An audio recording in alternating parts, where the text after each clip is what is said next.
good, y'all? So I know there was a little bit of a hiatus from last time I uploaded a video until this one, but we are back and better than ever. While I was gone, the in-season tournament group play finished up, so now we know the winners of each group and the wildcards that are moving on into the elimination round. And boy, we got some good matchups. And that's what we're gonna be doing in this video. We're gonna go through each matchup and give a quick breakdown of it, a preview of what I think is gonna happen, and then I will pick who I think will win and move on into the Vegas round. Before we get into it, I do want to leave a reminder to leave a like on this video and to subscribe to the channel if you aren't already. I'm really trying to push for 250 subs before the end of the year.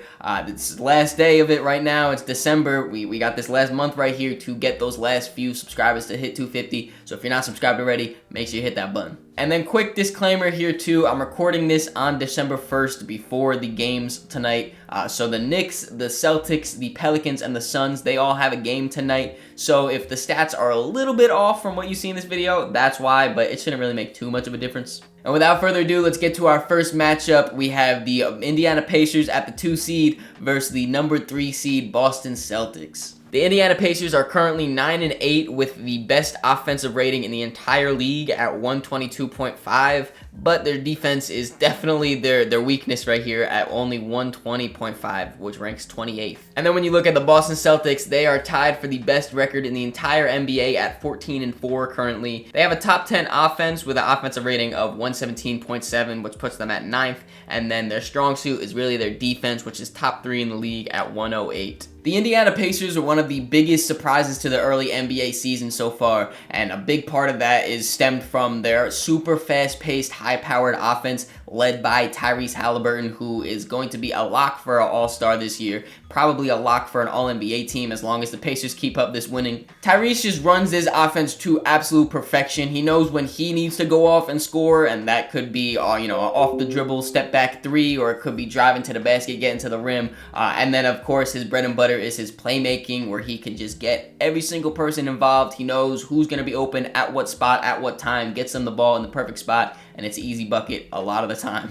I think the Pacers did a really good job at putting surrounding pieces that complement Tyrese and his strengths as well, though. He's got guys like Miles Turner and Obi Toppin to run pick and rolls or pick and pop. Both of those guys can stretch the floor a decent amount. And then he also has guys that can, play off the ball, but then also create a little bit, so it's not so much pressure on him. He's got guys like Buddy Hield who can create their own offense. Bruce Brown kind of runs a little bit of a point forward role when Tyrese is on the bench. They have a total of 8 different players that average double-digit points on their roster. That kind of just goes to show how well of a distributor Tyrese Halliburton is. The biggest hole in this roster, though, as you saw when I showed the stats before, their defense is absolutely horrendous. Their whole MO is just, we're going to score more points than you. We're not going to stop you. We're going to just score more. And you kind of saw that in the high-scoring game against the Atlanta Hawks. They were just kind of going back and forth, trying to see who could get the last bucket, basically. And I think that's really going to hurt them in this matchup against the Celtics, because who's going to be guarding Jason Tatum? They don't really have too many good big wings that can, defend the perimeter like that. I mean, you could put Bruce Brown on him, but Bruce Brown is only 6'4". The next best option could be maybe Benedict Mathurin, but he's still only 6'6". Jason Tatum is 6'8", 6'9".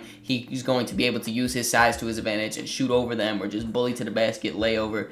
So I don't think they have any answer for Jason Tatum. And then when it comes to the Celtics, they have the offense to, kind of go blow for them. And then they also have the defense that's top 3 in the league that could slow them down. As I just mentioned, I don't know who's going to be guarding Jason Tatum, but the Celtics also have Jaylen Brown, and then they also have Kristaps Porzingis as kind of their offensive big 3. And then also you got to add in to the equation Derek White and Jrue Holiday, who can, give you the shooting and the playmaking on the offensive side, but then they're also going to be hounding Halliburton the entire game. I guarantee you, whenever Tyrese is on the floor, he's going to be guarded by at least one of them, either Jrue or Derek White. Maybe even send a double with both of them. And then while Derek White and Jrue Holiday are just hounding the perimeter, going crazy, down low they have Kristaps Porzingis and Al Horford guarding the paint. They're one of the best teams in the league for a reason. They really have minimal holes on their roster, and it does suck for Pacers and for Pacer fans, considering they played so well through the group play. I believe they went undefeated, if I remember correctly, and their reward is just to be matched up against the Boston Celtics. It sucks, but I mean, it is what it is. I do have the Celtics winning this matchup, and I guess it's kind kind of an upset a little bit because they are the lower seed. But, you know, I think most people would have the Celtics beating the Pacers in this. And for our next matchup, we're moving out west for the Kings versus the Pelicans. The Kings stand at a record of 10-7. They definitely have taken a slight step back from last season so far,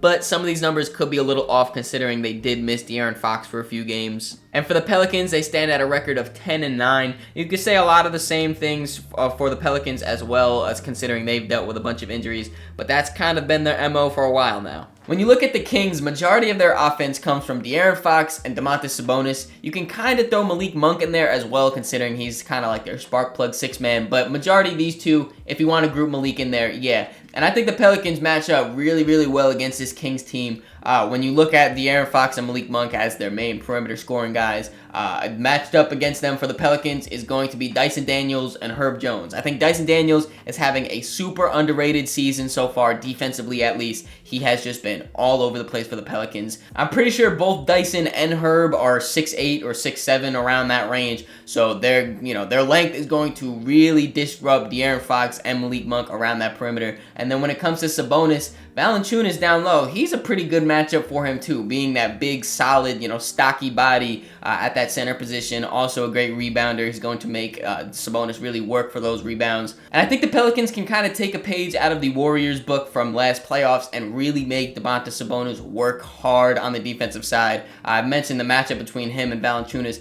Valanciunas is a pretty good offensive center. He's got the stretchability so he could be shooting out there, make Sabonis kind of, close out. Even in the post-ups too, Valanciunas can, be a handful as well with those little kind of hooks that he does, those hook shots, and just, I've already mentioned the rebounding as well. I think he could just really make life difficult for Sabonis and then in turn make life difficult for the Kings. And then when it comes to the Pelican stars of Zion and Brandon Ingram, I don't really know who's going to be guarding them. Specifically Zion. I have no idea who on the Kings is going to be guarding Zion. Especially when you consider the fact that Zion is really hitting his stride now. He started off a little bit slow. Now he's just going. And in his last 6 games, he's averaging 28 points, 5 rebounds, and 6 assists on 64% shooting.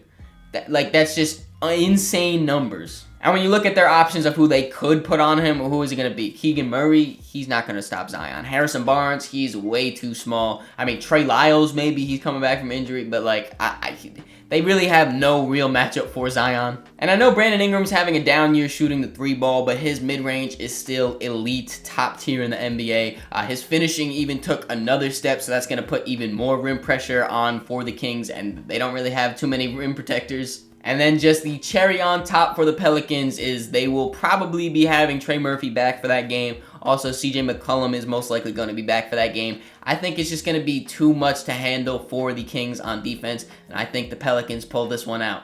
Our next matchup sees the Knicks going over to Milwaukee to verse the Bucks. The Bucks stand at 13-6 with their strong suit being their offense, while the Knicks stand at 11-7 with their strong suit being their defense. Call me crazy, and you could say it's because I'm a Knicks fan, but I think that this game has potential to be the best out of the first round matchups. I think what it really comes down to is what's going to crack first, the Milwaukee offense or the New York Knicks defense. And the Knicks defense is going to have their work cut out for them for sure. Giannis has just been an unstoppable force this season. I think he's averaging 30 and 11 right now on insane efficiencies like he normally does.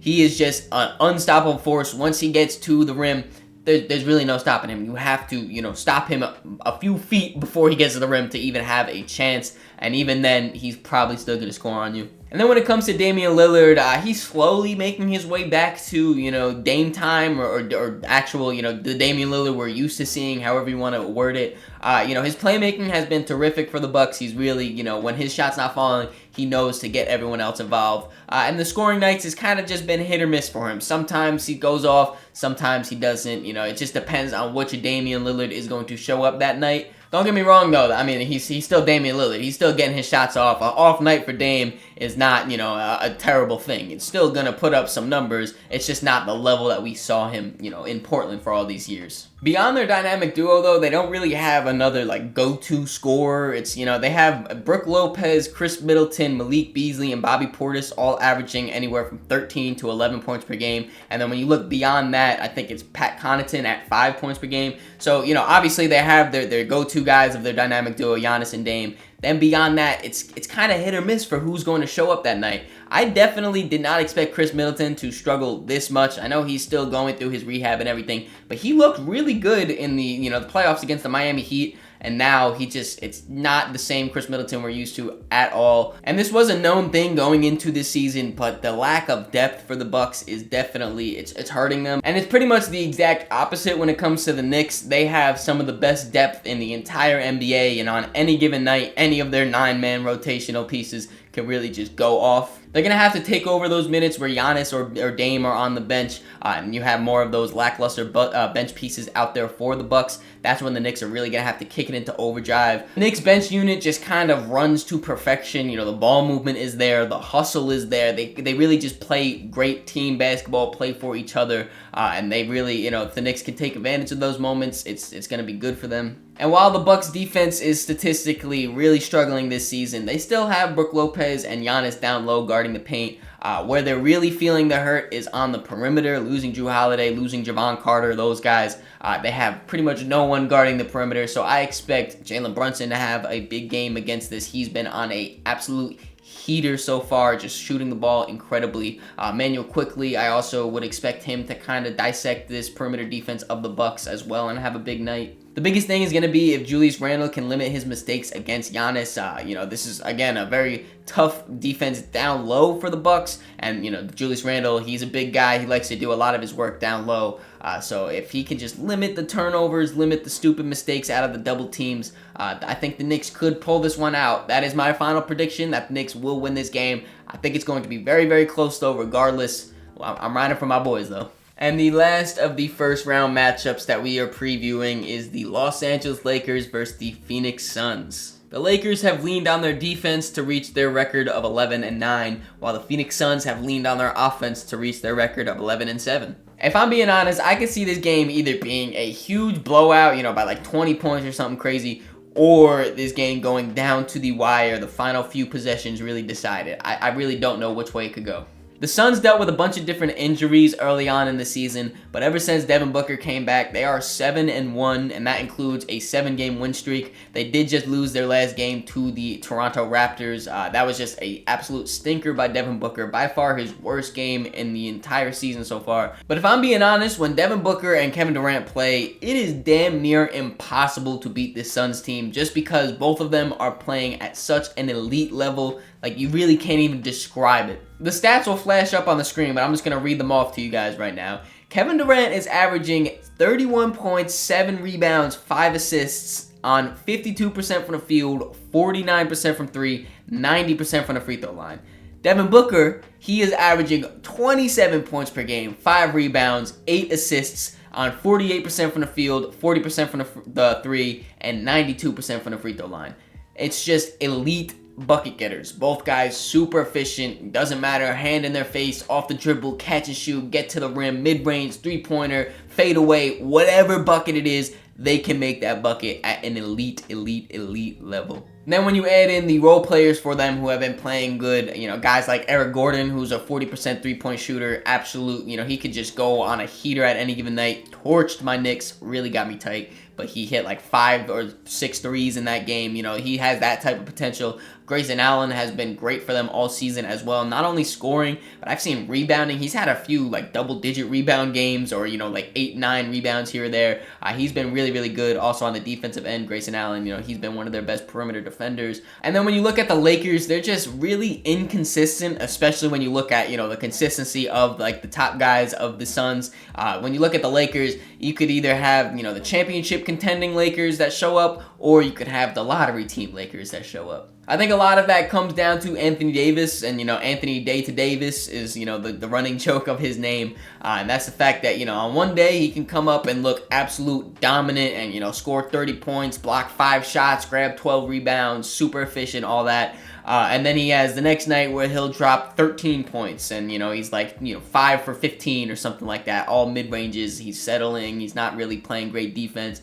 It sucks that he can't just find that happy medium and just play consistent effort, high effort basketball. It's not all on Anthony Davis, though. Don't get me wrong. You know, D'Angelo Russell also can kind of fall into that category where one night he'll go crazy and the next night he's really not too much of a factor. Austin Reeves, he's also been struggling this season as a whole, but still he also has that game where, you know, he'll have some good games and then he'll just be absolutely atrocious another game. One thing that's consistent about the Lakers, though, is the fact that they cannot shoot threes. I don't understand it. They signed good, you know, high volume 3-point shooters this season or this offseason, and they come to LA and just forget how to shoot. Like Taurean Prince, I think he's shooting like 28% from 3. When have you ever seen Taurean Prince shoot bad from 3? Let me know, because I haven't seen it, except for right now on the Lakers. I think it really does depend on which Lakers show up, you know, again, if it's going to be the championship contender ones or is it going to be the lottery ones.